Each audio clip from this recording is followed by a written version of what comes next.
Eu sou oficial de carreira, entrei na Escola Preparatória de Cadetes em 1957, me formei na Academia Militar das Agulhas Negras em 1962, iniciei minha carreira no interior de São Paulo, posteriormente fui para a capital, onde servi no 4º Regimento de Infantaria, o regimento da cidade de São Paulo, onde participei de todos os movimentos que aconteceram no estado de São Paulo naquele período. Greves, passeatas, tá? A guerrilha de registro.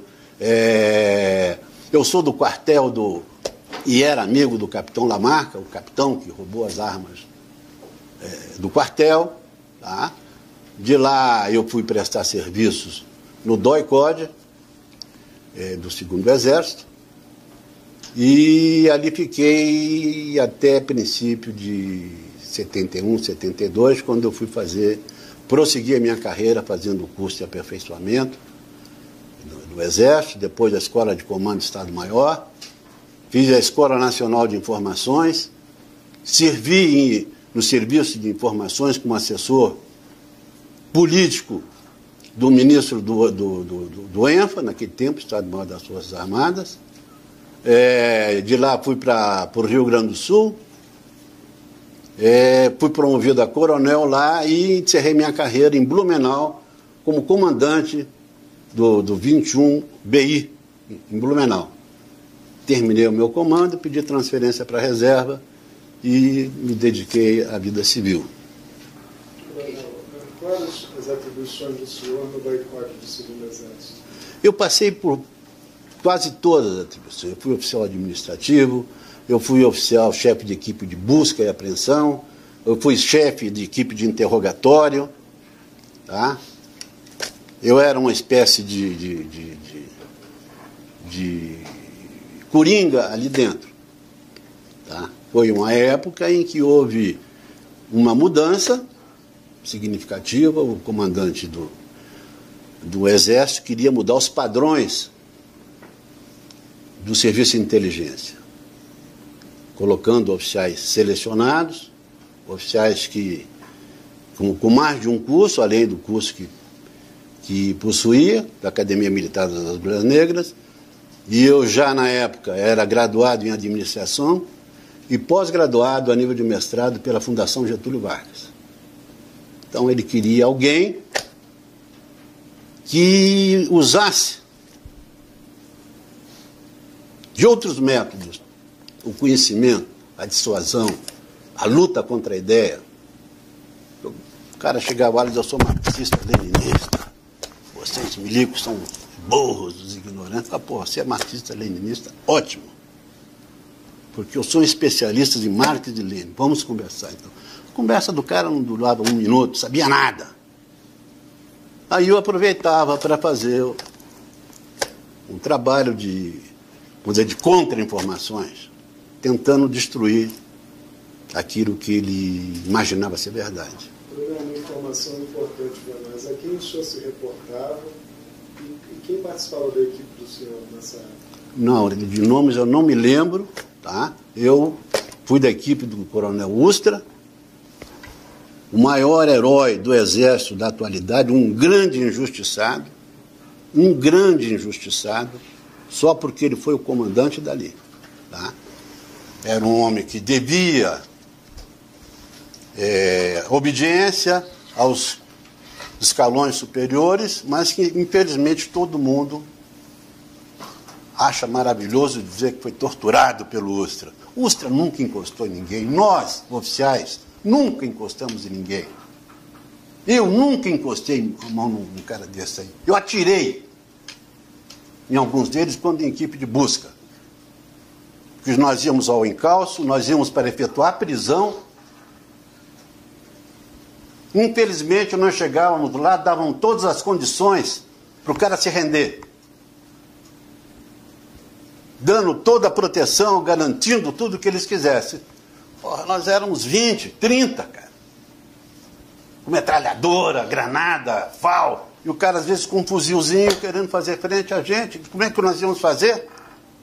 Se o cara abria fogo? Se o cara se negava a se entregar e começava o tiroteio, começou o tiroteio ninguém. E o resultado, lamentável para nós, era a morte desses jovens. Uma vez, o motivo de reunião lá no DOI, nós dissemos, olha, nós estamos acabando com a nossa elite, nossa juventude, todos eles da Universidade de São Paulo. Naquele tempo, na Universidade de São Paulo, quem não pertencia a uma organização era torcedor. Mas eu pergunto de novo ao senhor. Ah, sim, estou me reportando. Mais próximo, o senhor deve se lembrar. Não me lembro. Hoje nós todos... Não, o oficial era só um. Não, eu digo que trabalhasse da equipe que trabalhava com o senhor. Não tem. Todos não tem, não me lembro. Eram elementos da Polícia Civil, a Polícia de São Paulo. Nós éramos um contingente quase que insignificante lá. Nós éramos menos de 5% pessoal das Forças Armadas. Os 95% era da Polícia Civil, da Polícia Militar, a Marinha mandava um cara, a Aeronáutica mandava outro, mas o grosso eram essas pessoas que integravam. Normalmente tinha um delegado e um oficial da PM que integrava a equipe de interrogatório. Nós apenas éramos analistas e dizíamos o que tipo de informação nós queríamos, isso depois vinha para nós. Tá? Uma pergunta que vocês estão cansados de fazer: tinha tortura? Havia tortura? Eu digo que institucionalmente não. Mas havia tortura? Não, eu imagino que possa ter havido. Eu imagino que possa ter havido, que seria inocente eu bancar o idiota aqui diante de vocês e dizer que quem nos ensinou a trabalhar foi a Polícia Militar e a Polícia Civil. A Polícia Civil... A Polícia Civil era do DOPS, comandado pelo Sérgio Fleury, o maior delegado que São Paulo já teve, e lá era na base do pau. Tá? Lá era na base do pau. Lá dentro do DOI-CODE, eu nunca vi. Como eu disse a vocês, eu nunca vi, não encostei a mão, participei, sim, da captura, da busca. Agora isso perdeu muito, tem cara que está sendo muito vagamente. Porra, cara, eu estou com 76 anos, a minha cabeça já não... Coronel, diga. A sua resposta enfática de que institucionalmente não havia Não. cultura, mas que o senhor, essa parte eu considero mais sincera, de que o senhor ouviu dizer, que o senhor imagina que havia tortura, porque os relatos de tortura no DOI-CODE são inúmeros. Todo mundo diz que foi torturado. O senhor foi por um tempo chefe da seção administrativa, certo? Sim. Nesse período, como na chefia da seção administrativa, primeiro assim, me esclareça qual que era as suas funções como chefe da seção administrativa. O que o senhor fazia? Não, eu era responsável por todo o material. Nós trabalhávamos numa delegacia, ali na rua Tutóia. A metade funcionava como delegacia de polícia, outra metade como DOI. Eu imagino, então, que nessa função, o senhor, a sua seção, pelo menos, deveria ter o registro de pessoas que entravam, ingressavam e que saíam. Não. Eram coisas completamente... Eu tratava da logística lá do local. Arma, munição, viatura, pedidos, alimentação. Era isso. O lado operacional era todo lá. Era outro. Tá? Era a equipe de busca, a equipe de análise, a equipe de interrogatório. Fisicamente, ficava próximo de onde ficavam os presos? Não.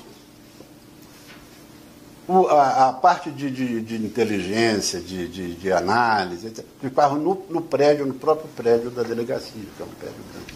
A parte administrativa ficava em outro prédio. É que a minha pergunta, coronel, assim, que eu acho que deve ser a curiosidade das pessoas todas que estão aqui, é que se nesse período todo que o senhor esteve, e honestamente nós todos sabemos que houve tortura no DOI-CODE, o senhor nenhuma vez presenciou? Nunca presenciei, nada? nunca. O senhor não viu nada? O senhor não Nunca. viu nada? Até porque, dada a minha formação, eu não podia concordar com uma coisa dessa. Porra, eu era um cara com 2 cursos superior, com curso de pós-graduação, mestrado. Porra, eu vou lançar mão de violência para conseguir. Eu lançava mão, sim, da minha capacidade, da minha inteligência. Então eu não ficava e eu não assistia a isso daí.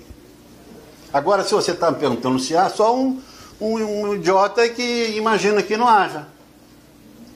O senhor citou o seu chefe com muita admiração, o Coronel Augusto, que esteve aqui prestando depoimento para a Comissão da Verdade, como o senhor sabe. Nessa ocasião, a Comissão Nacional da Verdade apresentou para o Coronel Ustra um documento em que ele até reconheceu que havia citado esse documento no livro dele, que mostrava o seguinte: durante o período que ele esteve na chefia do DOI-CODE, uma lista de pessoas que entraram como presos políticos e que a própria instituição reconheceu que essas pessoas não saíram de lá vivas.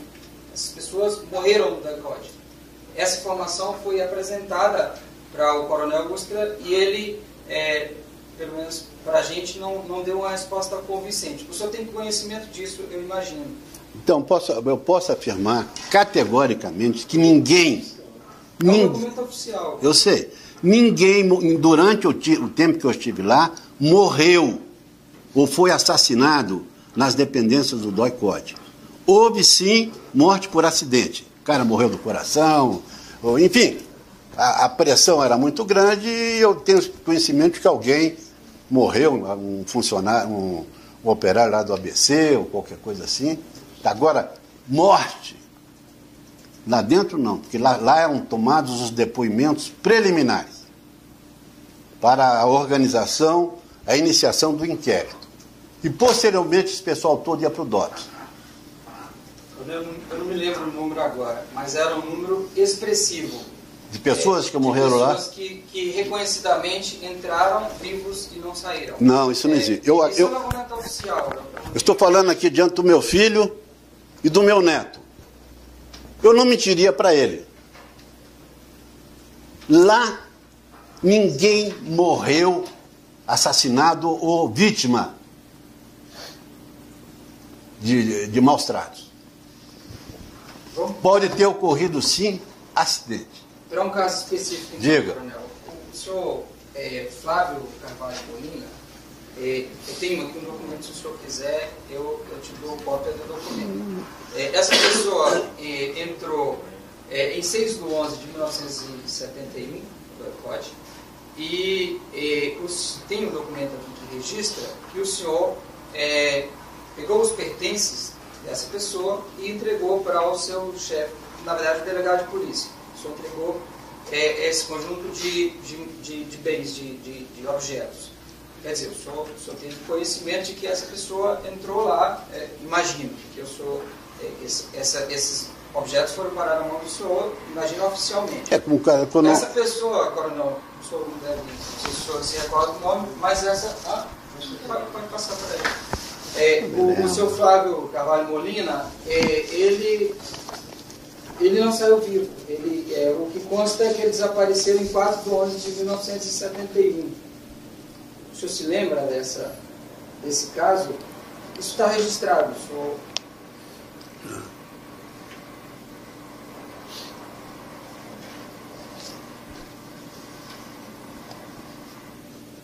Honestamente, não. Se eu guardei pertences de alguém... Não, o senhor guardou porque... Não, eu sei que está aqui. Porque era uma prática normal. O cara entra preso ali, que tem como se fosse preso. O cara deixa todos os bens ali e no dia que ele for embora para o DOPS, se devolve as coisas para ele. Não tinha nada que ver a sessão administrativa, não tinha nada que ver com a parte operacional. Evidentemente que a gente... Outra coisa que é muito importante saber, você foi José Cláudio Molina. A gente não se lembra do nome de pessoas, claro, que cada um desses aqui tem 4 nomes, viu? Vulgo José, vulgo Carlão, vulgo não sei o quê. Então falou, o Carlão caiu. Porra, quem é o Carlão? Então o pessoal que estava lá dentro que sabia quem era o Carlão, se era esse Molina ou não. Aquele episódio lá de um dos cemitérios lá de São Paulo, que diz que vários foram enterrados em vala comum, Perus. Porra, o cara chega lá com nome, com documento falso. Tudo falso. Nome falso. O cara morre, como é que você vai identificar o cara? O cara era mandado lá para o Instituto Médico Legal e, porra, lá... Como é que você vai identificar o cara que tem documentos falsos? Coronel, sobre esse assunto, por que os agentes do Estado usavam codinomes? Isso nós aprendemos com os terroristas. Se eu puder me explicar. Não, é por isso. Mas por quê? Porque para ninguém saber quem eu sou. Tá? No meu nome verdadeiro eu escondo, não digo para ninguém. Ninguém. Nós aprendemos com... Quando aconteceu o roubo da arma lá do Quartier, o capitão Lamarca levou as armas, isso é bom vocês entenderem. Aquilo ali pegou todo mundo de surpresa. Eu servia lá como oficial, não era do DOE. Aquilo pegou todo mundo de surpresa. Porque ele saiu e deixou um bilhete lá dizendo que, escuta, não se esquece de avisar o Cabral de que... Porra, então no dia seguinte todo mundo atrás do Cabral. E Cabral tinha um coronel, Cabral tinha um sargento e tinha 3 soldados e correram atrás dos Cabrais. Só então nós descobrimos que eles usavam codinomes. E o codinome era para evitar que fossem identificados. Normalmente, até usava a técnica de colocar um homem, uma mulher. A mulher não tinha papel nenhum. Era apenas a companheira do cara, porque eles iam ter que morar num lugar, e para não levantar suspeita, era um casal, qualquer jeito estaria. Mas, via de regra, eles não sabiam o nome do outro. E quanto menos eles soubessem da vida um do outro, era melhor para eles. Então nós adotamos também a mesma coisa. Lá no DOI, os delegados usavam posto de capitão, tenente, isso aqui que tem, os oficiais usavam de delegado, e era assim, ninguém sabia. E quem escolhia os nomes? Era a própria pessoa. Não, a própria pessoa. A própria pessoa? Não era o chefe? Não. O cara arranja um codinome e tal. Coronel. Deixa eu dizer mais uma coisinha. Ali, muito do que acontecia não era do conhecimento da maioria da tropa. Porque nós tínhamos que ter a nossa identidade preservada. Nós tínhamos que ter a nossa identidade preservada. Então nós podíamos usar cabelão, bigodão, barba, peruca. Isso eram coisas que os comandantes das unidades às quais nós pertencíamos não aceitavam. Pô, você é um militar, vai cortar. Eu falei, não vou cortar. Eu tenho ordem do comandante do exército para não... Mas aqui você não entra, mas tudo bem, eu vou falar com o comandante. Ele não entendia isso, que nós precisávamos ter a nossa identidade preservada, porque, gente, não era brincadeira. A coisa vista de longe, 40, 50 anos depois, parece assim que era uma coisa de louco, mas nós éramos ameaçados. Nós éramos ameaçados, ligavam para lá, vamos pegar vocês, lá soltava a lista daqueles que deviam ser justiçados, vai morrer fulano, vai morrer Beltrano. Eu na minha casa, eu não podia ir a restaurante, eu não podia sair com minhas filhas, eu não podia canto nenhum. E eu morava dentro de um quartel protegido por todo mundo. Me lembro que até uma vez eu quase mato lá um bando de crianças que eu morava no lugar, acordei de madrugada com barulho no quintal da minha casa. Eu falei, pô, são os caras que estão aí. Qual é o seu codinome? Hein? O seu codinome qual era? Meu codinome era Ítalo Andrioli. Sempre isso? Sempre, sem dizer nenhum outro. Coronel, na mesma linha o senhor disse que não se lembra do caso do seu Flávio Não. Molina. Isso para mim é compreensível, até que o senhor não lembre do nome. Não lembro, honestamente não me lembro. e que a gente sabe de conhecimento, os militares usavam o codinome e tal. Embora para mim, sinceramente, coronel, não me convence, pelo menos a mim, é que o senhor, durante esse tempo todo, não tenha ouvido falar, não tenha presenciado nada de tortura. O senhor era chefe, como o senhor falou, da equipe de Não, eu não disse isso para você.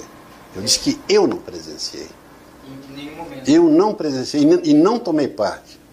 Agora, aqui que eu disse só uma... Mas que havia tortura, então? Você está dizendo que o senhor não presenciou? Mas a polícia nos ensinou a trabalhar, não havia outra maneira de trabalhar. Então o senhor admite que... Pode ter havido, não estou dizendo que houve. Agora, se houve, eu quero dizer para você o seguinte, não era institucional, como o Cláudio Fontelli falou aqui uma vez, que nós recebíamos ordem do escalão superior para torturar as pessoas. Isso não existe, cara. A mesma coisa que está nesse imbróglio agora, de que o Exército informou que as dependências das unidades não eram destinadas à tortura de ninguém. Não era. Agora, se havia...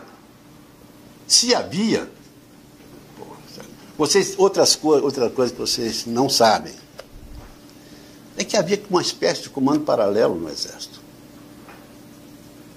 Tá? Porque nem todos concordavam com as coisas que estavam sendo... Quem fazia parte disso, coronel? O pessoal de formação era uma linha de comando. Tem nomes, por exemplo? Não sei. A linha de comando que ia do presidente da República até a ponta da linha dentro das unidades. Ali era um escalão que às vezes passava por cima do comandante. Era só a linha de informação, era só do pessoal de informações. O comandante às vezes não sabia de nada. E essa linha saia lá de baixo e vinha até aqui em cima, que a ponta final aqui quem era? Era o SNI, no Exército, no caso do Exército era o CIE, no caso da Marinha era o CNMAR, no caso da Aeronáutica era o CISA, mas tudo fechava no SNI. Coronel, o que o senhor está dizendo agora, nesse momento, eu reputo de muita importância, porque a gente tem farta evidência de pesquisa que já havia anterior à instituição da Comissão Nacional da Verdade e que foram muita coisa comprovada com as tomadas de depoimento e análise de documento da Comissão Nacional da Verdade. Então, que existia tortura, a gente sabe. A gente sabe e a sociedade sabe porque tem uma farta documentação, uma farta quantidade de documentos, de depoimentos, inclusive alguns oficiais. Por exemplo, o juiz Nelson Machado, de quem a gente tomou depoimento recentemente no Rio de Janeiro, ele fazia visitas ao DOI-CODE e ele admitiu, ele falou, existia tortura. E ele é um agente do Estado, ele é um magistrado, ele admitiu. A gente lamenta, o nosso coordenador tem repetido isso constantemente, que a gente lamenta muito que as Forças Armadas adotem ainda agora, com essa farta evidências, essa farta gama de documentos evidenciando que havia tortura, que adote essa postura de não reconhecer, porque o reconhecimento seria o mínimo que a sociedade espera. Quer dizer, isso não quer dizer que a gente esteja condenando o Exército Brasileiro, mas se o Exército Brasileiro, que essas Forças Armadas Brasileiras reconhecessem que cometeram erros, isso seria muito importante para um dos pontos específicos aqui. Mas eu não sei... Que é a reconciliação. Então, o que o senhor está dizendo agora, para a gente é muito importante. Por isso eu gostaria que o senhor especificasse com mais clareza. Quer dizer, o senhor reconhece, então, que não oficialmente, mas que o Estado brasileiro torturou e matou? Sim, eu vou dizer mais ainda. O maior torturador, a tortura existe. A tortura existe. Existiu. Existe. E o maior torturador é o Estado brasileiro. Porque quando definiram, não tipificaram, quando definiram o crime de tortura, modificaram o verbete. Se você for ver o verbete lá no Aurélio, lá está escrito que torturar é infligir sofrimento físico e moral a alguém. Essa é a definição de tortura que está lá no Aurélio. Quando foi definida o crime de tortura, tá? Modificaram, colocaram que torturar é infligir sofrimento físico e moral com a finalidade de obter informação, de obter isso, de obter aquilo. Eles adjetivaram tortura. Isso por quê? A deixar do jeito como era, o maior torturador é o Estado. Quem é que causa a maior dor física ou moral? Se não o Estado, a sua população. O cara que vai para o hospital e vê seu ente querido morrendo nas escadarias, o cara agonizando na porta da escada, isso não é dor? Isso não é sofrimento? É sofrimento de que jeito? Físico? Moral? É sofrimento ou não é o fato de você não poder sair de casa? Você viver refém dentro de casa? Isso não é sofrimento? Quem é o torturador? Quem é o maior torturador? O Estado. Agora, se especificamente um órgão trabalha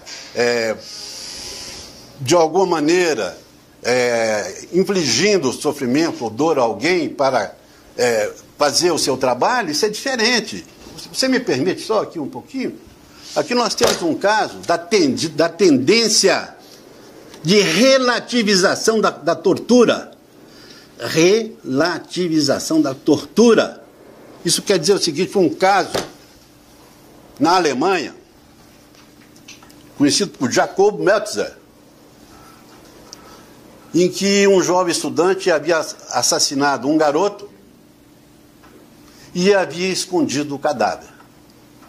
E se negava veementemente a dizer onde se encontrava. Aí houve uma reunião com o pessoal da polícia e chegaram à conclusão que deveria ser autorizado a imposição de sofrimento físico ao assassino, obrigando-o a confessar. Inicialmente apenas uma tentativa. Agora, caso a tentativa não se tornasse realidade, era para aplicar o sofrimento físico no cara. E isso foi feito.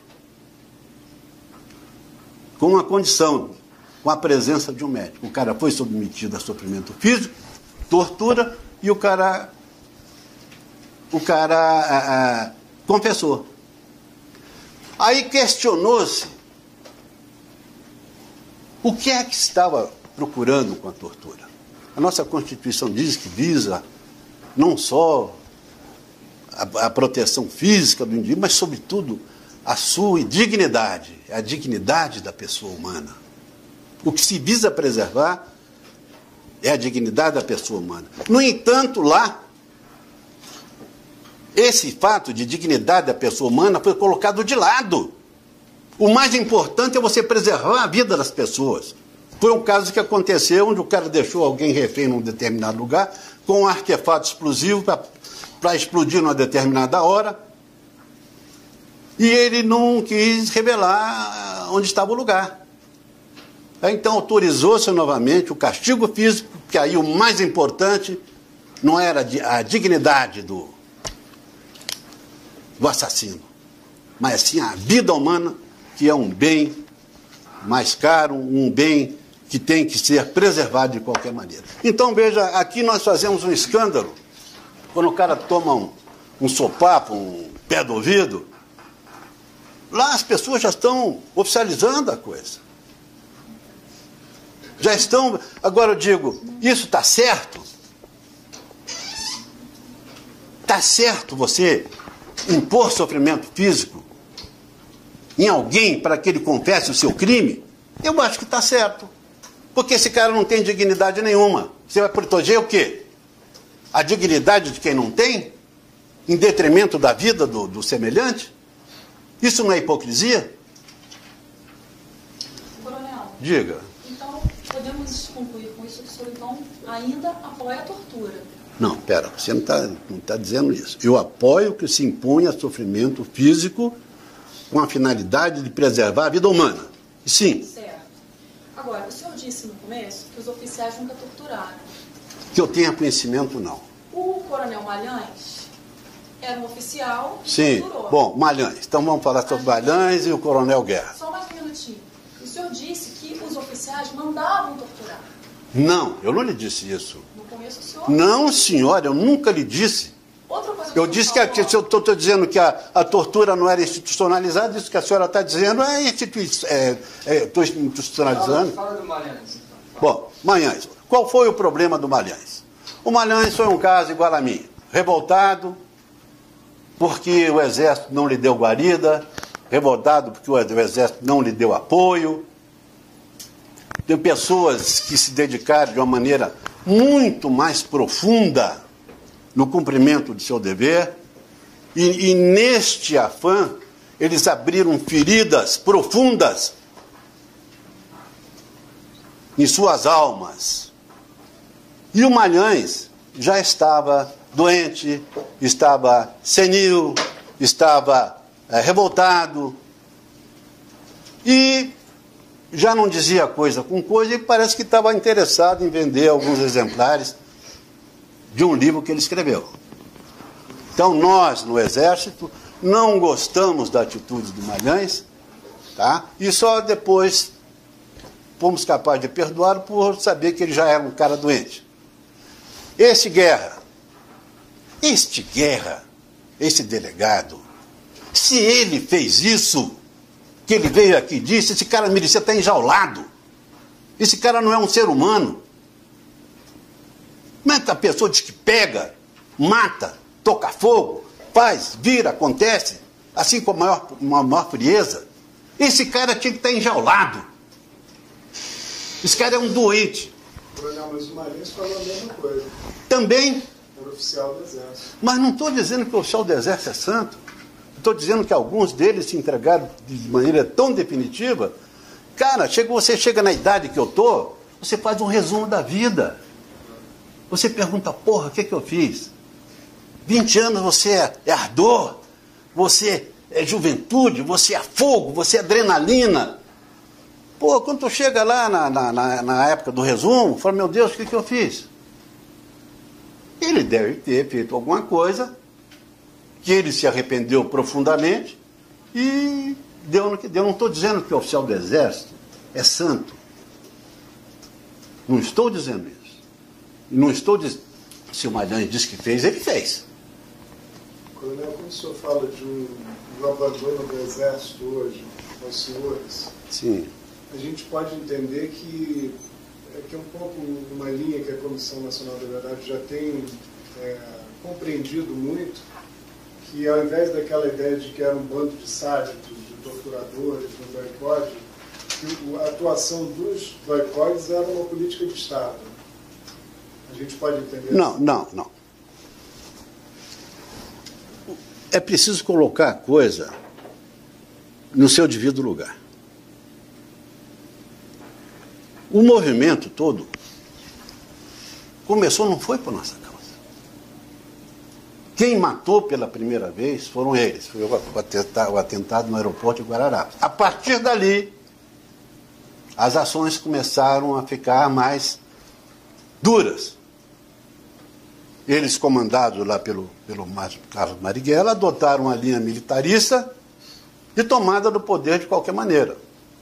Então eles começaram. Nós não sabíamos nada.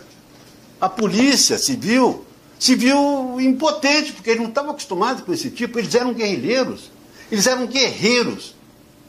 Com curso em Cuba, eram pessoas que sabiam táticas de guerrilha. E a polícia sabe o quê?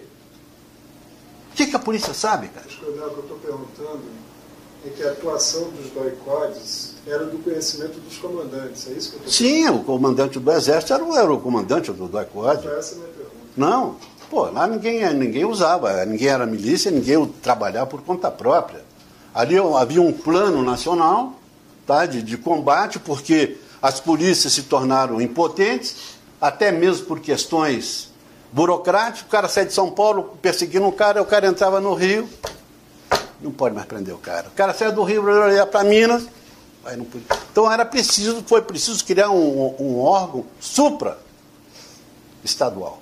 E deram o comando para o Exército. Agora, dentro da organização do sistema de informações do Exército, quando, em momentos de crise, são acionados os COD. O que é COD? Centro Operacional de Defesa Interna. Esses COD acionam os seus DOI. O que é DOI? É Destacamento de Operações de Informações. Então esses caras existem para buscar a informação. Buscar para trazer para o CODE entrar no Sistema Nacional de Informações e você saber o que estava passando. Então, se era do conhecimento, era. Dos altos escalões, era. O que eu estou dizendo é que, às vezes, o comando paralelo que se estabeleceu não era, muitas vezes, do conhecimento de muitos militares. Que, às vezes, um comandante de unidade era um entrave para o prosseguimento das coisas. Então, esse cara era deixado de lado. Diga. Então, eu entendi o seu posicionamento. O senhor entende da seguinte maneira. Oficialmente, quer dizer, como uma política de Estado, não havia tortura, não havia assassinato, não havia desaparecimento de corpo, nada disso. Oficialmente, né? Oficialmente, sim. Não era nada institucionalizado. Mas o senhor identifica, o senhor repetiu algumas vezes, que existia um comando paralelo. Quer dizer, uma parte do Estado brasileiro foi destinado a esse tipo de ação ilegal. Não, o comando paralelo se abria lá em cima na cúpula. Não. Alguns caras aqui no meio do caminho que podiam ser entraves para o prosseguimento das operações. Tudo bem. Tá? O importante para o nosso raciocínio é que o senhor reconhece que existia uma estrutura, uma máquina que era destinada a esse tipo de ação. Isso que o senhor reconhece, né? É isso. Então, eu gostaria de insistir nessa linha. O senhor lembrava algum nome de alguém que cometeu, o senhor não conseguiu se lembrar, embora o senhor reconheça, existia essa máquina, ela era grande, ela é responsável por boa parte, deve ser isso que o senhor imagina, boa parte, ou a totalidade desses casos reclamados pelas vítimas, era algo que era dentro do Estado, mas não oficialmente, não é uma política oficial do Estado, mas existia essa máquina. Então o senhor não lembra de nenhum oficial, de nenhum comandante que tenha se envolvido com isso, é isso, né? O senhor não se lembra. Não. Mas o senhor se lembra de alguns casos. É o que eu estou dizendo. Quando eu servi no DOI-CODE, em São Paulo, o comandante de lá era o Humberto Souza Mello. Ele era o comandante da... Ele mandava mais que o governador. Tá? Porque estava a prioridade eram as informações, eram operações que visassem não eliminar os terroristas, mas prender os terroristas. Era o comandante das operações, Humberto. Ele era o comandante em chefe, é o comandante do Exército, e tudo que acontecia lá era do conhecimento dele. Era do conhecimento dele. Ele era ligação direta com o alto comando aqui. O CIE, e do CIE, que ainda era órgão setorial do Exército, ia para o SNI, que era o órgão de coordenação de tudo. Agora não vinha ordem, pega o cara e tortura, pega o cara e, mata esse cara. Não tinha isso, cara. Isso não ia dizer, nós somos seres humanos. O que eu estou dizendo, esse Guerra, se ele fez isso, esse cara merecia estar enjaulado. O Manhães já foi, graças a Deus, tá? Mas era um homem que estava doente, senil, revoltado. Coronel, nessa linha, então, de reavivar a sua memória e tentar identificar feitos dessa estrutura paralela, eu vou pedir para o senhor, eu vou ler alguns nomes, são nomes de pessoas que entraram no DOI-CODE durante o período que o senhor esteve lá e que são pessoas que foram vítimas e que não saíram, que foram torturadas ou foram mortas no DOI-CODE, de acordo com esse documento que tem aqui também, que o senhor quiser, que eu fiz referência no início da minha fala, eu só tenho conhecimento disso. Eu vou ler lentamente, porque são, como o senhor está demonstrando, os dois nomes que a gente apresentou, o senhor não conseguiu não me lembrei. Se lembrar, é natural, mas eu vou ler uma lista grande. Quando você falou em Molina, eu me lembrei do coronel que foi morto lá no Rio Grande do Sul. Aquele lá que foi... Não, eu sei que esse cara aí tem primeiro... Mas isso aqui é só relembrando, um documento um relatório de estatística do DOI-CODE do 2º Exército. Sim. Ele vem presos pelo DOI-CODE do 2º Exército, encaminhados ao DOPS, 707. Encaminhados a outros órgãos, 169. Liberados, 830. Mortos, 45. Total até 30 de novembro de 73, 47. Isso é um documento hoje não mais, mas classificado à época como confidencial. Sim. É o documento ao qual eu fiz referência. Eu admito que seja verdade, os mortos foram, muita gente morreu em combate. Não, mas isso não é em combate, essas pessoas têm... Lá eu te garanto que quando eu estava lá, isso não aconteceu. Eu podia me furtar a dizer qualquer coisa, mas isso é uma inverdade. Coronel, vou só repetir de novo. Presos pelo DOI-CODE do 2º Exército. Um documento oficial. Sim. Do Exército. Aí encaminhados ao DOPS, encaminhados a outros órgãos, liberados, evadidos e mortos. Se não está claro ainda, coronel, o número de presos inclui o número de mortos. Então, esse documento oficial... Foram presos pela foi preso do DOI-CODE. E foram mortos no DOI-CODE. Não foram, mentira. Isso é um documento oficial. Não existe isso, cara. Eu passei 2 anos lá, não teve isso. Que história é essa? Não, isso não é história. Não, isso não existe. Quem escreveu isso não tem noção das coisas. Certo. Eu estive lá, eu estou sendo honesto, e quando eu digo para vocês, lá houve um acidente em que morreu um funcionário, um operário do ABC, tá? Que não sei qual era o envolvimento dele, morreu por problemas cardíacos. Eu estou dizendo o período que eu servi lá. Foi pouco mais de 1 ano. Pode ser que tudo isso tenha acontecido antes ou depois. No meu período, isso não houve. Não houve. Muito pelo contrário. Pessoas, eu salvei de morte numa operação que foi feita no Pacaembu, lá em São Paulo, uma operação Pente Fino, em que um casal se assustou, um casal de terroristas, se assustou com a presença da tropa que se desenvolvia em linha e abriu fogo. O cara morreu, evidente que tinha 300 caras no meio da rua. Cara. E a moça tomou um tiro na cabeça e estava lá dentro. Chegou lá no DOI. Se nós tivéssemos interesse em matar, ela teria sido morta ali, deixa ela morrer. No entanto, eu a mandei para o hospital. Eu salvei a sua vida. Aliás, 2 vidas, porque ela estava grávida. Pô, nós somos monstros, cara. Que é isso? Coronel, então, na linha de tentar reavivar a sua memória, sim, é difícil. Tem um nome aqui, o nome é muito peculiar, pode ser que o senhor se lembre. Do senhor Rui Oswaldo Aguiar Futzenreuter. Vai lendo, se eu me lembrar de algum. Se o senhor quiser, eu posso não ter pronunciado corretamente, se o senhor quiser, eu te foto. O senhor não se lembra desse nome? Desse nome, não. Essa pessoa, o codinome dele é Marcos ou Vinícius? Não. Então, é a mesma situação. O senhor, nesse documento oficial, relata que o senhor recebeu os pertences dessa pessoa, entrou e entregou para o delegado. O delegado de plantão é o senhor Renato André. Também é um nome peculiar. O senhor não se lembra? D'Andrea era um delegado que tinha lá. Isso, se o senhor quiser. Acho que já morreu até. Aliás, quero dizer que do DOI, do meu tempo, lá quase todos morreram. Aqui na frente tem um laudo do e-mail. Só quem está vivo é o Ustra. O Oswaldo Aguiar Futzenreuter. Não me lembro. Você não lembra? Não lembro. Quem assinou foi o doutor Alcides Singilo. Também você trabalhou com ele, não foi? Não me lembro, cara. Esse cara tinha um codinome. Aqui diz que o senhor entregou, compareceu perante o capitão de polícia municipal. Não estou me furtando. Esse nome não é? Não estou me furtando. Honestamente, não se lembra?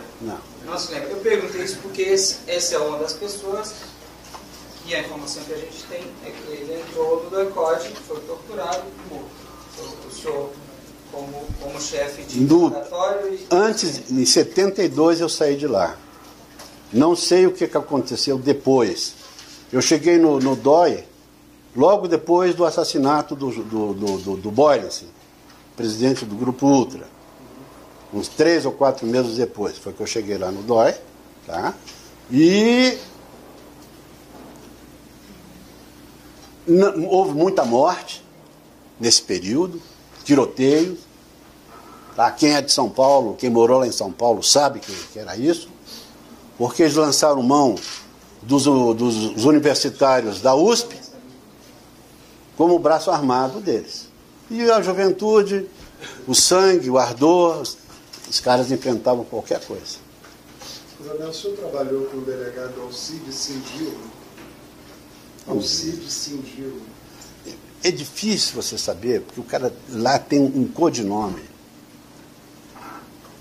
Ninguém lá me conhecia pelo nome de Moésia. Meu nome de guerra é Moésia. Ninguém conhecia Moésia. Conhecia do doutor Ítalo. Mas os delegados também... O doutor Ítalo. Só se chama doutor Ítalo. Havia, só me confirma a informação, havia 2 equipes de interrogatório, A e B, era isso? 3 equipes, A, B e C. O senhor era de qual dessas? Eu era da equipe C. Da equipe C, certo. Na mesma linha que eu citei 2 nomes e a sua memória não lhe socorreu, o senhor não conheceu, o senhor não conseguiu lembrar. Vou te dar aqui mais 21 oportunidades, eu vou te listar mais 21 nomes, eu tenho esperança de que algum deles... Você me dá a relação, que se eu me lembrar de alguém, eu digo, você aqui eu me lembro. Eu leio. Então vamos lá. Para o senhor. O senhor Alex de Paula Xavier Pereira. Só foi pro interrogatório deles? Não, deixa eu ver aqui.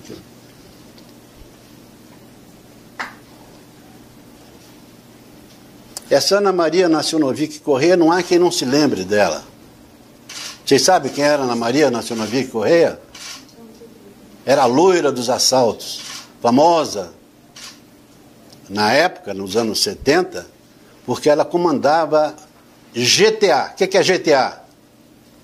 É o Grupo Tático Armado. Cada organização subversiva dessa tinha o pessoal que era encarregado de fazer trabalho de massa, de ações, outras, e havia esse pessoal que era da equipe militar, era um militarista por excelência. Essa Ana Maria Nacionovic Correia era a loira dos assaltos. A sua equipe interrogou a... Não. Eu vi a loira morta. Um tiroteio que houve... Puta merda. Não sei se foi no Cambuci. Não sei.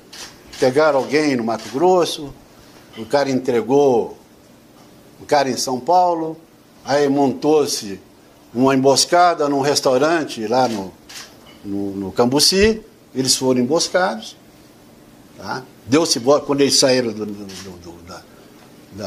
do restaurante, deu-se voz de prisão, eles abriram fogo e Ana Maria Nacionovic Correia. Quem que era a equipe, coronel? Era a equipe do DOI, pô. Várias equipes de busca e apreensão. Nessa divisão que o senhor fez, A, B e C, qual que era? Não era a sua? Não, quando havia uma operação muito grande, todo mundo era convocado. E esse é o caso, então? Esse era, porque era um restaurante muito grande, havia pessoas infiltradas na rua, de serviço como eletricista, como frentista de posto, não sei o quê, cozinheiro, garçom. Coronel Joaquim Seixas, o senhor lembra? Foi preso junto com o filho, Ivan Seixas. Joaquim Alencar Seixas. O filho presenciou o pai sendo morto sob tortura. O Joaquim Alencar Seixas, eu não tinha chegado ainda. Ele foi um dos grupos que participou do assassinato do Boris e de um assalto, uma joalheria lá em São Paulo, não sei onde é que foi. O grupo foi preso logo em seguida. E o Joaquim Alencar Seixas, eu me lembro de ter ouvido esse nome lá. Eu não estava ainda. Não. Mas o nome eu me lembro. Ivan Seixas, o senhor lembra? Eu me lembro do Joaquim Alencar Seixas. Foi preso com 16 anos. Não me lembro. Então, Ana Maria Nacionovic Correia morreu em ação. Antônio Benetato. Não me lembro, esse nome me é estranho, mas não me lembro. Antônio Sérgio de Matos. Não. Antônio Sérgio Matos. Yuri Xavier Pereira. Esse aqui... O senhor se lembra? Sim, quem não se lembra desse cara aqui? Não, esse cara era um dos comandantes mais valentes não sei se era da LN, se era do Molipo, Movimento de Libertação Popular, ou se é da Aliança Libertadora Nacional, mas era um cara de muitas vidas, porque ele entrou em tiroteio, perseguido nas ruas de São Paulo, várias vezes ferido e nunca morreu. Eu acho que ele estava nesse lance aqui da Ana Maria Nacionovic Correia. É isso. Mas foi na época do senhor, do Yuri, não? Do Yuri foi. O Hiroaki Tarigoi, o senhor lembra? Não. Não se lembra, não conhece esse nome? Não. Luiz Irata. Esse cara aqui eu me lembro, é Luiz Eduardo da Rocha Merlino.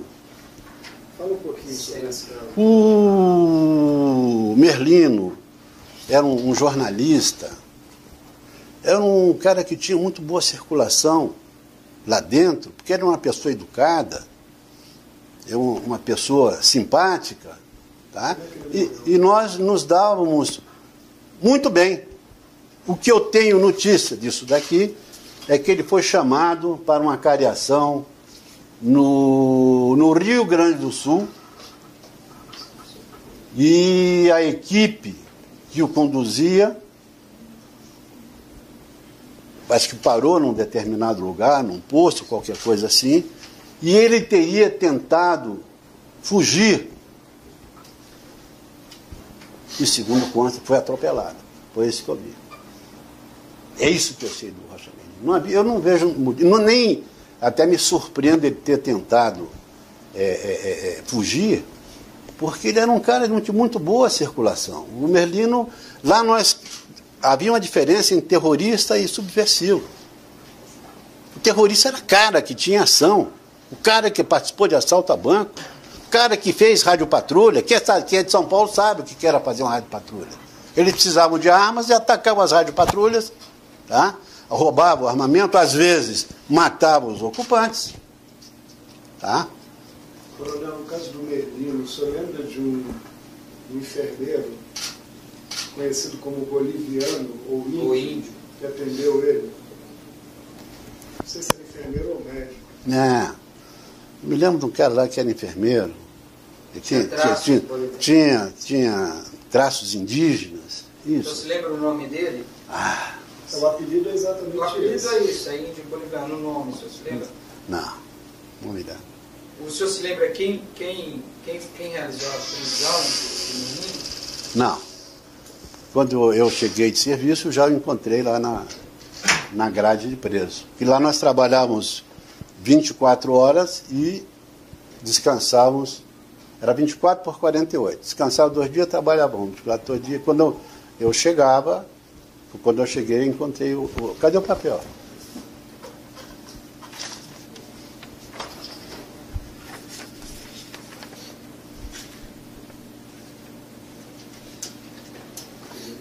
Coronel, Diga. o senhor informou para a gente no início da nossa conversa que o senhor, que era comum o uso de codinomes, de apelidos. Sim, todo mundo tinha. Do senhor, e que isso não mudava. Escolhia um codinome e ficava com aquele, né? Então, nessa linha, eu perguntaria o senhor o seguinte: o senhor se lembra quem era o Oberdan, ou Zé Bonitinho? Lembro, o Oberdan era da minha equipe. Qual que era o nome dele? Não sei. Você tem aí o nome? Eu não sei. Não tem. Isso era... Aliás... Ele era da sua equipe, então? Era. Esse cara teve um lance interessante, que quando eu cheguei no DOI, me puseram para estagiar com ele. E nesse dia, ele ia ser justiçado. Tanto é que lançaram os panfletos. Nesta manhã foi justiçado o torturador Oberdan, não sei das quantas, blá, blá, blá, blá, blá, blá. Então nós usávamos a tática do desbaratinar. Você nunca saía pelo mesmo itinerário. Tá? Então você tinha que dar uma desbaratinada antes, porque era comum o cara tentar te seguir. Então você entrava por aqui, aí saia por lá, entrava dentro do quartel do Exército, aí para dar uma desbaratinada e depois ir embora. E o Oberdan, nesse dia, deu uma desbaratinada. Em vez de ir pelo lugar onde seria cumprido o justiçamento, ele foi por outro. E os caras já tinham até soltado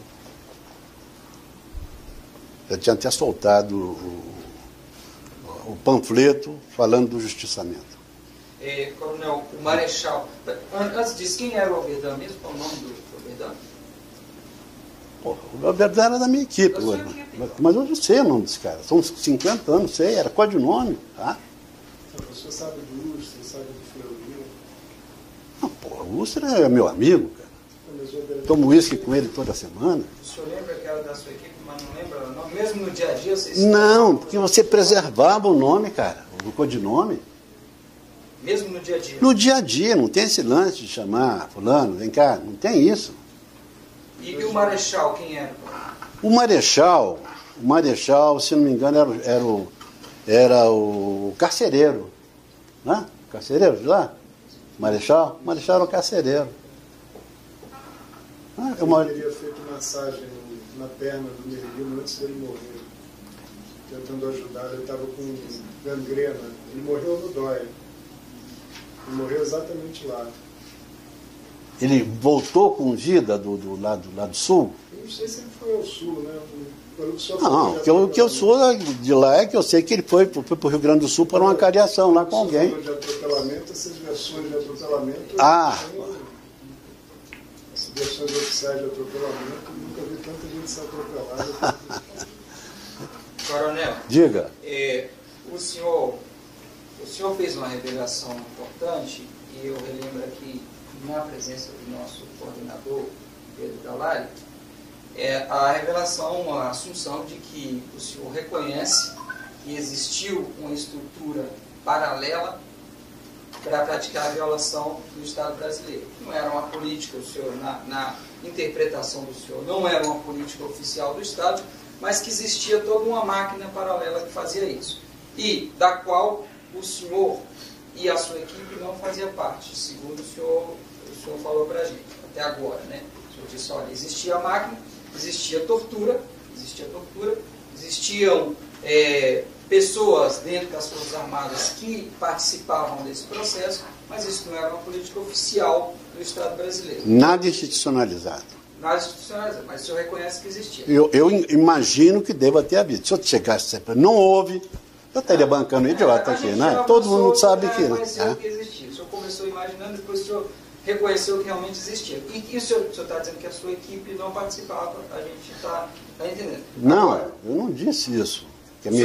Eu não disse que a minha equipe não participava. Eu era chefe de equipe de interrogatório, pô.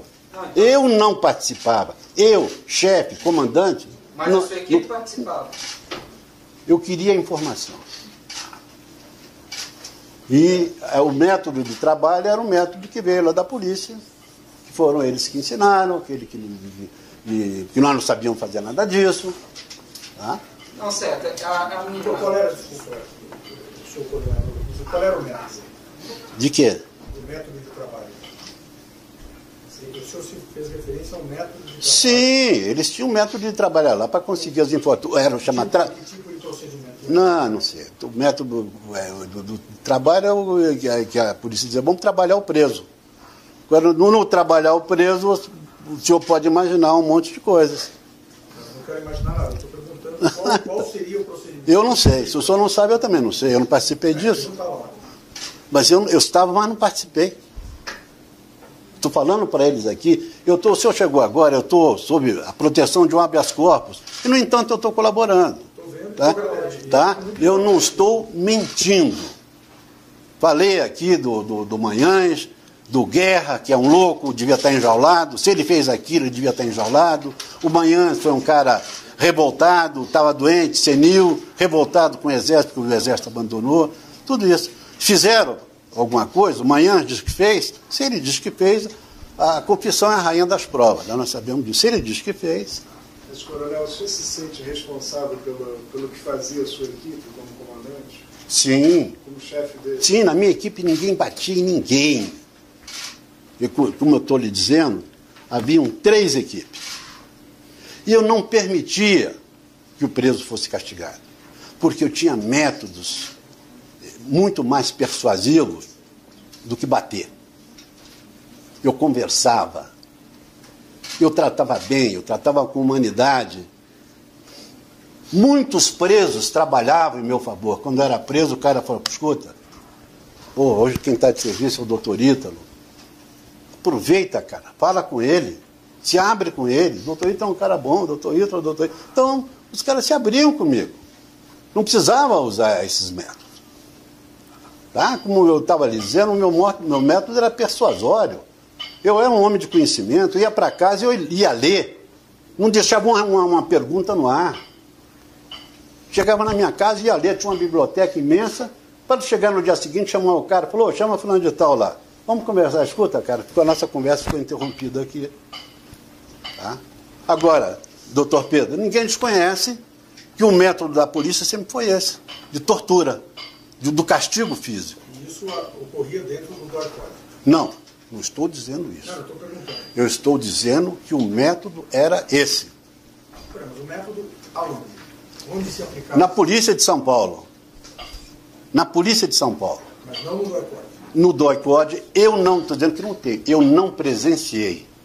Isso que eu estou dizendo. Eu não presenciei. Havia delegados da Polícia de São Paulo que atuavam no DOI-CODE. Sim, a maioria.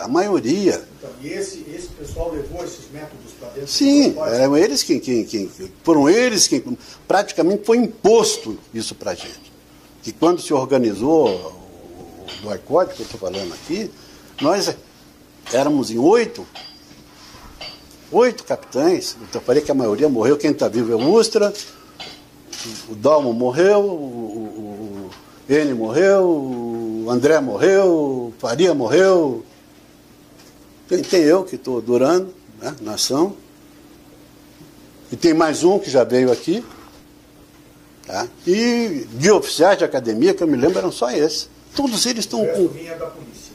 Da Polícia Militar e da Polícia Civil. A Marinha quase não se metia nisso, mandava lá um cara lá que... A Aeronáutica também não queria saber disso. Polícia Federal também não entrava nessa. Tá? Quem faziam as coisas era quem começou com tudo, quem foi? Foi o Fleury. Quando sumiram as armas lá do quarto RI, foi ele que iniciou as investigações. E ele torturava. O Fleury, o senhor sabe, o senhor é de São Paulo? É o criador do Esquadrão da Morte, dos presuntos. Pô, se o cara desova um monte de presuntos, será que ele não torturava? Calandra, o senhor se lembra do delegado Calandra? O delegado Calandra ficou bastante tempo no DOI-CODE. Calandra. Tento me lembrar de alguém. O codinome do Calandra era o Birajara, é isso? Jesus Cristo. Acho que era o capitão Birajara. O senhor lembra do capitão Birajara, esse codinome? Calandra. Não. Lembro. Gravina era o Jesus Cristo. É o Jesus Cristo, né? O Cindilo, que vocês mencionaram. Quem? O Cindilo, mas o Cindilo não me lembro. O Alcide Cindilo ficava no DOPS. Não me lembro. Ficava no DOI-CODE. Então, né, quando você falava-se para o Pedro, para o preso, aproveitar que era a equipe do senhor, a equipe C. Aham. A gente pode entender, então, que na equipe A e B o pau comia. O senhor está concluindo assim? Pois é, eu acho que você Não, está. estou perguntando. Sim. O senhor disse, aproveita lá que é quando... Todo mundo dizia. Eu aproveitar o dia que eu entrar de serviço era o dia do descanso. Eu dava banho de sol, todo mundo. As presas tomavam banho de sol. Nós comemoramos até aniversário de presos, coisas que você jamais poderia imaginar uma coisa dessa. Tá? Não é essa desgraça, esse ódio. Não, os presos. Os presos, nós comemorávamos o aniversário dos presos. Depois que eles entravam e já tinham passado pelos depoimentos, que ficavam aguardando a ida para o DOPS, a vida deles não tinha mais esse lance de sofrimento. Tá? Tem um deles aí que vocês não falaram de mim, mas vivem... Já me perguntaram sobre isso, um cara chamado Palhano. Aloysio Palhano. O Aloysio Palhano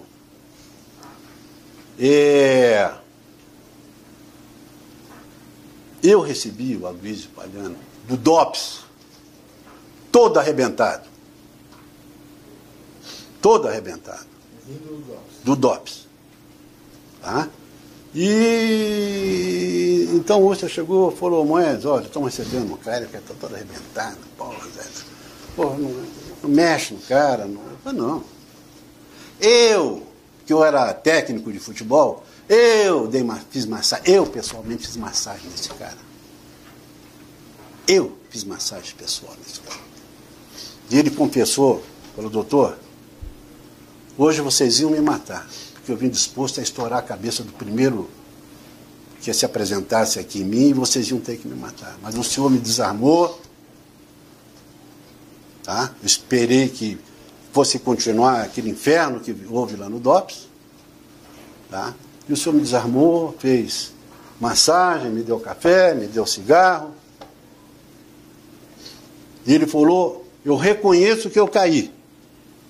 Atirou da testa um curativo, falou que aqui está um microfilme com as informações que vocês querem, estão precisando. Ninguém encostou, ninguém bateu no cara. Só o poder da massagem. Poder da massagem, que massagem maravilhosa. O cara chegou lá todo arrebentado, tomou querosene aos montes, né? O cara chegou lá, falou, porra, hoje eu vou morrer aqui, eu vou pegar o primeiro pescoço do primeiro cara que chegar aqui. E conversamos, cigarro, massagem, blá, blá, blá, blá. Deixei ele descansar um pouco, e não foi preciso fazer mais nada. Este cara, eu sei que foi para o Rio de Janeiro, ele foi ser interrogado pelo CIEL, pelo Selimar, não sei. Quando eu voltei, 2 dias depois desse serviço, ele estava retornando e se queixando, falou, porra, doutor, acabaram comigo. Falei, porra, o que fizeram com você? E no dia seguinte, foi a última vez que eu o vi, ele sendo levado por 2 agentes do Fleury para o DOPS. Nunca mais se ouviu falar nele. Vocês estavam aí outro dia falando, perguntando, tá? Então, este cara eu vi saindo para ir, sendo conduzido pelo uso. Doutor Pedro, eu quero fazer uma pergunta. O senhor vai me ajudar a responder. Por que vocês nunca bateram as portas do DOPS de São Paulo? Não bateram. Me perdoe. Não. Nós ouvimos em São Paulo. Não, doutor. Ouvimos o Calandra, ouvimos todos os policiais da Polícia Civil, o caso justo, nós temos tido essa preocupação, porque essa informação que o senhor dá de que a Polícia Civil torturava, nós também temos. Agora, nós temos a informação que se torturava na Polícia Civil e se torturava no boicote. E as pessoas morreram no boicote. Não. Isso eu estou dizendo para o senhor, que eu não tenho conhecimento que alguém tenha sido assassinado no DOI. Durante... Meu Deus do céu, pô, doutor, eu fiquei 1 ano ali, meu Deus do céu, pô, eu não vou saber das coisas. O ano que o senhor teve não aconteceu, mas o Estado brasileiro já reconheceu isso. O Estado brasileiro, num determinado tempo, jogou a toalha. Ele não queria mais responsabilidade, e não jogou as feras, e disse, se vira. Se o cara disser, me torturou, pronto. Esse aqui fez isso, fez? Fez. Tá? Eu estou dizendo para o senhor, por que nunca foram bater as portas do DOPS? Por que, doutor? Deixa eu lhe perguntar. Eu dizer para o senhor que nós fomos ouvir pessoas. Mas não com tanta veemência, nós éramos 8, dos 8 restam 3, e vive essa perseguição em cima da gente. Por que vocês não bateram as portas de São Paulo? Deus do céu! Doutor Romeu Tuma, Está falecido. O xerifão, endeusado, cantado em prosa e verso. Por que não foi? Ele foi diretor do DOPS, pô. Não saía lá do DOI. Ele é falecido. Não, mas diga que ele morreu. Por que não foram antes lá? A comissão não existia. Coronel, o senhor sabe, o senhor tem alguma informação sobre registro médico de presos no DOI? O senhor era chefe da equipe administrativa por um Sim, mas lá se limitava a passagem de uma revista diária a cada um de nós que assumia o serviço. Passávamos uma revista diária para saber em que situação nós estávamos recebendo os presos, inclusive os presos que chegaram no decorrer da noite vindo de outros locais, e nós relatávamos, fulano de tal está assim, Beltrano está assim, Beltrano está assim. Cada um de nós passava... Mas era uma inspeção, então, na entrada e depois na saída? Não, todos os dias. Tinha prontuário médico de dia a dia? Se alguém tivesse apresentado alguma coisa, ficava anotado, falou, fulano de tal está assim, fulano de tal está assado. Não havia essa preocupação de fazer um prontuário. Mas tinha um registro? Tinha um registro. O senhor tem conhecimento de circulação no interior do DOI de pessoas menores de idade? Quer dizer, no período que o senhor esteve lá, depois que o senhor saiu, a gente tem informação de que havia, por exemplo, os filhos da presa Maria Amélia Teles, 4 e 5 anos, a registro de que eles circulavam. No seu período... Não. Não havia? Não. Ninguém, nunca vi nenhum menor circulando por lá. O Ivan Seixas, quando foi preso junto com o pai, era menor de idade. Olha, eu já disse à senhora que eu não estava lá. Eu posso falar de coisas que eu presenciei. Tá? O Joaquim Alencar Seixas foi de um período anterior ao meu que estava aqui. Eu não peguei esse cara lá. Tá? Eu, pelo menos, tenho apenas mais duas questões para pedir o seu esclarecimento. Um é o seguinte: durante o tempo que o senhor esteve lá, o senhor realizava operações, né? Sim. Tem um registro sobre diárias que o senhor recebeu para trabalhar, o registro que tem que seriam trabalhos sigilosos. O senhor... Todo mundo recebia. Todo. No seu caso, é uma quantidade expressiva. Não, que isso, cara? Que exército recebe quantidade expressiva? É uma besteira lá para te ajudar. Todos os que estavam, o pessoal da Polícia Civil recebia, o pessoal do Exército recebia, tá? Era o equivalente a 7 diárias que você recebia por mês. Em que situação, coronel? Como assim? Que serviços sigilosos eram? Nosso serviço era um serviço sigiloso. Recebia... Você saía de lá e ia trabalhar na disposição do Exército, e isso era uma espécie de um como é que chama? Bônus? De um bônus, desse serviço perigoso, como é que chama esse? Insalubridade, é um serviço...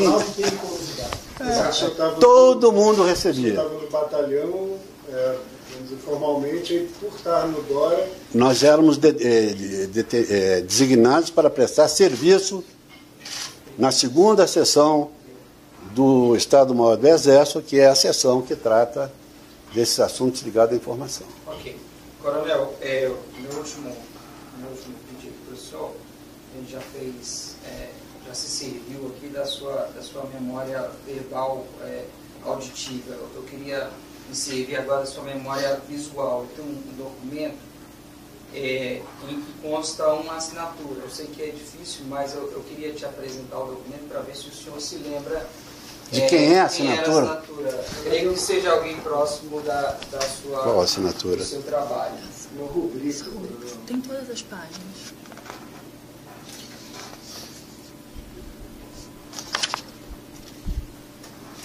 Documentos recorrentes do DOI-POD com essa rubrica.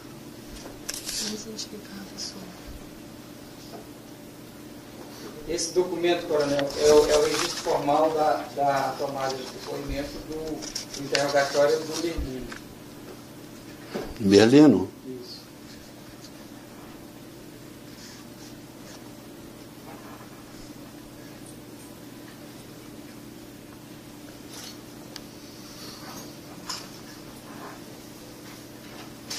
Olha, a sistemática disso daqui é que após a tomada dos depoimentos, preliminares, esse depoimento era encaminhado por uma sessão de lá, que preparava o pacote para ser remetido junto com o preso para o DOPS de São Paulo. A quem essa assinatura realmente não sou capaz de dizer. O senhor não se lembra? Não. Bom, Se eu me lembrasse, eu lhe diria. Tá bom, obrigado. Da minha parte, André e Olga, eu não tenho muito a falar, mais tem o senhor Pedro, o governador. Não, quero apenas agradecer a presença, e pude acompanhar só uma parte do depoimento, porque nós estamos nos revezando em uma série de tarefas, já que o prazo fatal para a apresentação do nosso relatório é agora em dezembro. Mas quero registrar nosso agradecimento pela sua presença, pela sua disponibilidade de falar. Não havia nem necessidade de senhor ter o habeas corpus, porque nós temos assegurado aos depoentes que preferem permanecer calados esse direito, que é um direito constitucional. Mas o fato de que o senhor tenha se disposto a prestar o depoimento de uma audiência pública é algo que nós valorizamos, e eu quero deixar registrado nosso reconhecimento pela sua disposição em colaborar com a comissão. A parte que eu pude acompanhar mostra que realmente o senhor fez revelações importantes. Essa revelação sobre o envolvimento da Polícia Civil de São Paulo com a prática de tortura é algo que nós já tínhamos conhecimento, mas o seu depoimento corroborou algo que para nós é importante e ajudou a mostrar realmente um contexto em que graves violações de direitos humanos ocorreram. O senhor procura justificar isso, eu não vou entrar no mérito, mas, de qualquer maneira, para os propósitos da comissão, que é a apuração dos fatos, a contribuição do senhor foi muito importante e eu agradeço, em nome da Comissão Nacional da Verdade, a sua disposição. Só me permite, só para dizer duas palavrinhas. Pode fazer a declaração final. Nós éramos uma tropa regular. Nós não éramos uma milícia. E nós fomos convocados para esse trabalho porque a polícia se tornou incapaz. Nós fomos formados para a guerra. Essa operação, tipo polícia inicialmente, não era uma prática que nós dominávamos. Mas não é uma guerra de guerrilha, depois tanto é que foi para o combate, Araguaia, a guerra de registro, tá? Aí nós entramos como força. Tá? Mas, plagiando aqui aquela famosa atriz, que disse que ela mais levou fama do que foi para a cama, eu quero dizer isso também. O Exército, as Forças Armadas, mais levaram fama do que foram para a cama. Eu, quando me lembro das propagandas Você referindo especificamente a acusação? As acusações, de uma maneira geral, todo mundo diz que fez. Eu me lembro da campanha presidencial lá do Fernando Henrique Cardoso, quando aparecia na TV, carro de combate, soldado, a cavalaria, perseguido pela ditadura. O Fernando Henrique Cardoso nem ficou aqui. Quando a coisa começou a ficar preta, ele se mandou para o Chile, ele e o Serra.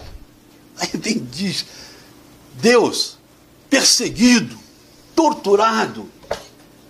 E depois, isso o senhor está cansado de ver, é uma glória para um cara dizer que foi torturado. Ninguém nem chega. Fui torturado. Mas muitos dos que ficaram aqui foram torturados. Não, eu não estou dizendo que isso não tenha acontecido. Tá? Eu estou dizendo, a maioria, as estatísticas mostram que os que realmente foram envolvidos é muito menor do que os que se apresentaram depois dizendo que foram torturados. Todo mundo quer dizer que foi torturado. Fui torturado, fui torturado, fui torturado. Não digo, não nego que alguém possa ter sido torturado.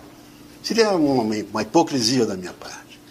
Mas muita coisa é conversa. Então, voltando a dizer, nós não somos monstros. Nós somos seres humanos que recebemos missões difíceis. Vocês não sabem. É que você está debaixo de uma mira de uma árvore. Você não sabe que você sair ao encalço de alguém que está atirando em você. Ninguém tem nervos de aço. Vocês podem avaliar a situação de um policial. Um policial que passa o dia todo naquela tensão de ser morto a qualquer momento, ele, quando pega um cara desse que o ameaçou, é preciso segurar ele. É preciso segurar ele. Porque o medo é tanto que ele está disposto a fazer qualquer coisa. E aí era o nosso papel, de não permitir exageros, tá? Daí a mudança do general Torres de Melo, depois, Humberto de Souza Melo, que quis mudar o padrão do pessoal do interrogatório, colocando oficiais capacitados, com mais de um curso, além daquele da Academia Militar das Agulhas Negras. Tá? E os anteriores estavam envolvidos nessa... Era só o cara lá e... Quando aconteceu, me lembro que quando aconteceu o roubo das armas do quarto, pô, isso foi o fim do mundo. Foi o fim do mundo. Então, gente, nós não somos esses bichos que falam por aí. Nós não somos, nem de longe, indivíduos do tipo do coronel, do doutor Guerra. Já falei que esse cara é um demônio, ele merecia, se ele fez tudo isso, ele merecia estar mais alto. Muito obrigado, gente. Você ficou